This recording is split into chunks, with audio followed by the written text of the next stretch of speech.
చూస్తున్నాం. కడప జిల్లా సిద్ధవటం లింగపల్లిలో మహిళ దారుణానికి ఒడిగట్టినట్లుగా అనుమానాలు వ్యక్తమవుతున్నాయి. సంధ్య అనే మహిళ ప్రియుడితో కలిసి భర్తను హతమార్చినట్లు అనుమానిస్తున్నారు.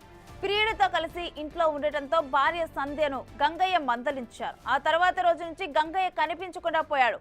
దీంతో ఆయన బంధువులు పోలీసులకు ఫిర్యాదు చేశారు.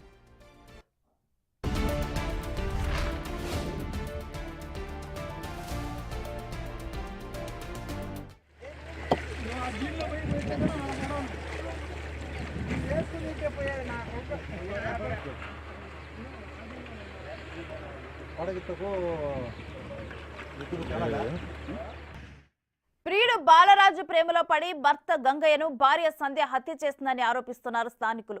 బాలరాజు సంధ్యలు పొంతనలేని సమాధానాలు చెబుతూ ఉండటంతో గంగయ్యను వారే హత్య చేశారా అనే అనుమానాలు వ్యక్తమవుతున్నాయి. దీనిపై కేసు నమోదు చేసి దర్యాప్తు చేస్తున్నారు పోలీసులు. ఇప్పటికే బాలరాజు సంధ్యలను పోలీసులు అదుపులోకి తీసుకున్నారు.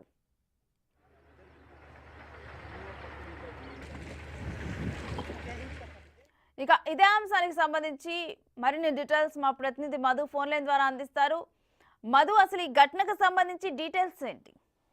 రేణుశ్రీ గత వారం రోజుల కిందట ప్రియురాలు కలిసి భర్తనైతే దారుణంగా హత్య చేసి కడపకు సమీపంలోనే ఒక గూగుల్ చెరువు ఘాట్లో పడవేసినట్లయితే తెలుస్తుంది. అయితే ఈ కేసు పైన సిద్ధవటం పోలీసులు అయితే కేసు నమోదు చేసి దర్యాప్తు వేగవంతం చేశారు. అయితే 5 రోజులు కావడంతో బాడీ పూర్తిగా డీకంపోజ్ అయిపోయింది. అయితే డీకంపోజ్ కావడాన్ని వేరే ప్లేస్ లో పడవేసినామని చెప్పి పోలీసులు కూడా దారి మళ్లించడం అయితే జరిగింది. అయితే ఈ ఎవరైతే భార్య అయితే ఉందో సంధ్య తన ప్రియుడితో కలిసి 4 రోజుల కిందట హత్య చేసి సమీప లింగంపల్లి గ్రామానికి సమీపంలో నదిలో వేశామని చెప్పి పోలీసులు కూడా దారి మార్చినట్లయితే తెలుస్తుంది.